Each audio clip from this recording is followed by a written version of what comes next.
Polsek Denpasar Selatan melaksanakan pendataan terhadap penduduk pendatang non-permanen di Desa Sanorkaja Kamis 18 Januari malam. Kegiatan ini untuk mengantisipasi terjadinya gangguan keamanan dan ketertiban masyarakat. Kapolsek Denpasar Selatan Kompol Ide Ayu Made Kalpika Sari turun langsung dalam pendataan duktang tersebut. Dia didampingi perwira pengawas Ibda Mediana Dwija bersama Babin Kantimas Desa Sanorkaja, Kepala Dusun Banjar Belong dan Pecalang Desa Adat Sanur. Pihaknya mendata duktang non-permanen yang ada di kos-kosan maupun bedeng-bedeng proyek. Pendataan ini digelar untuk mengetahui identitas maupun keberadaan penduduk non-permanen di wilayah Denpasar Selatan serta meningkatkan kepedulian masyarakat terhadap keamanan lingkungan.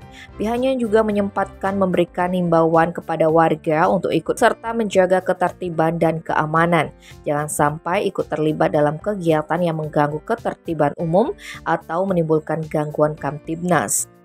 Pihaknya ingin menjaga kondusivitas keamanan di lingkungan Denpasar Selatan, apalagi menjelang diselenggarakannya Pemilu 2024.